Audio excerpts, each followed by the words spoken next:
ರಾಜಕೀಯ ಸುದ್ದಿಗಳತ್ತ ಗಮನ ಕೊಡ್ತಾ ಹೋಗೋಣ. ಮಂಡ್ಯದಲ್ಲಿ ಜೋಡೆತ್ತುಗಳ ಮತ ಬೇಟೆ ಪ್ರಾರಂಭವಾಗಿದೆ. ಕುಮಾರಸ್ವಾಮಿ ಅವರು ಮೈತ್ರಿ ಅಭ್ಯರ್ಥಿಯಾಗಿ ಮಂಡ್ಯದಿಂದ ಕಣಕ್ಕಿಳಿದಿದ್ದಾರೆ. ಅವರ ಪರ ಬಿಜೆಪಿ ರಾಜ್ಯಾಧ್ಯಕ್ಷ ವಿಜಯೇಂದ್ರ ಪ್ರಚಾರವನ್ನ ಮಾಡ್ತಿದ್ದಾರೆ. ಮಳವಳ್ಳಿಯಲ್ಲಿ ಅಬ್ಬರದ ಕ್ಯಾಂಪೇನ್ ಮಾಡಲಾಗ್ತಾ ಇದೆ. ಕುಮಾರಸ್ವಾಮಿ ವಿಜಯೇಂದ್ರ ಅವರ ಪ್ರಚಾರ, ಒಕ್ಕಲಿಗ ಲಿಂಗಾಯತ ಮತ ಬೇಟೆ ನಡೆಸಲಾಗ್ತಾ ಇದೆ.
ದೃಶ್ಯದಲ್ಲಿ ಗಮನಿಸ್ತಾ ಇದ್ದೀರಿ ವಿಜಯೇಂದ್ರ ಹಾಗೆ ಕುಮಾರಸ್ವಾಮಿ ಅವರ ಜಂಟಿ ಪ್ರಚಾರದ ಭರಾಟೆಯನ್ನ.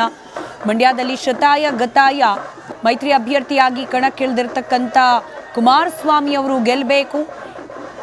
ಕೇವಲ ಒಕ್ಕಲಿಗ ಮತಗಳು ಮಾತ್ರವಲ್ಲ, ಲಿಂಗಾಯತ ಮತಗಳು ಕೂಡ ಅದರ ಜೊತೆಗೆ ಮೋದಿ ಅಲೆ ಅನ್ನೋ ವಿಚಾರವನ್ನ ಪ್ರಸ್ತಾಪ ಮಾಡ್ತಾ ಯುವಕರು ಮಹಿಳೆಯರ ಮತವನ್ನ ಕೂಡ ಸೆಳಿಬೇಕು ಅನ್ನೋ ಪ್ರಯತ್ನವನ್ನ ಇವತ್ತು ಈ ಜಂಟಿ ಮತ ಬೇಟೆಯ ಮೂಲಕ ಮಾಡುವ ಪ್ರಯತ್ನವನ್ನ ಮಾಡ್ತಿದ್ದಾರೆ ಕುಮಾರಸ್ವಾಮಿ ಹಾಗೆ ವಿಜಯೇಂದ್ರ ಅವರು. ಮಳವಳ್ಳಿಯಲ್ಲಿ ಸದ್ಯಕ್ಕೆ ಈ ಮತ ಶಿಕಾರಿ ಮುಂದುವರೆದಿದೆ.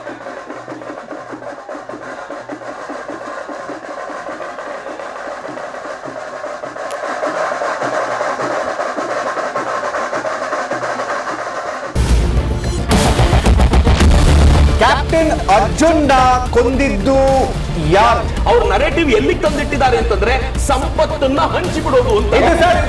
ಇದು ಸ್ಟುಡಿಯೋ ಟಿಪ್ಪು ಜಯಂತಿ ಮಾಡಕ್ಕೆ ಅವ್ರಿಗೆ ಖಂಡಿಸಿದ್ರು. Very nice. ಯಾರು ತಪ್ಪು ಮಾಡಿರೋದಿಲ್ಲಿ? ಓಲೈಕೆ ಹೇಳಿಕೆ ಇದು ಅಂತ ಹೇಳಿ ಯಾಕೆ ಪರಿಗಣಿಸಬಾರದು? ಇದು ಫೋಟೋ ಎಲ್ರಿಗೂ ಒಂದು ಟೈಮ್ ನಿಮ್ಮ ಸಮಯ ಮುಗಿದಿದೆ. ಅವ್ರು ಹೇಳಕ್ಕಿಂತ ಮುಂಚೆನೆ ಹೇಗೆ ಪ್ರತಾಪ್ ಸಿಂಹ ಪಾಸ್ ಕೊಟ್ಟಿದಂತ ಆಗ್ಲಿ ಡಿಕ್ಲೇರ್ ಆಗೋಗಿತ್ತು ಅಂತ ನನಗೊಂದು ಡೌಟ್ ಬಂತು. ಸಾಕು ನಿಲ್ಸಿ. ಕೆಟ್ಟ ಪದ ಬಳಕೆ ಕಾಂಪಿಟೇಷನ್ ಇಟ್ಟಿಲ್ಲ ನಾವಿಲ್ಲಿ.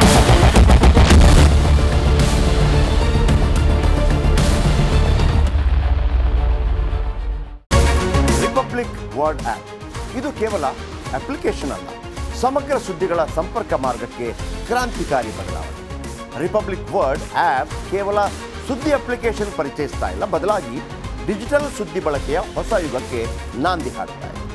ಇದೊಂದು ಬ್ರೇಕಿಂಗ್ ನ್ಯೂಸ್, ಪ್ರಭಾವಶಾಲಿ ಕಾರ್ಯಕ್ರಮಗಳಿಗೆ ಗಟ್ಟಿಯಾದ ವೇದಿಕೆ. ಇಲ್ಲಿ ಕೇವಲ ತಾಜಾ ಸುದ್ದಿ, ಅದರ ನೇರ ಪ್ರಸಾರ ಮತ್ತು ಚರ್ಚೆಗಳಿಗೆ ಮಾತ್ರ ಅವಕಾಶ.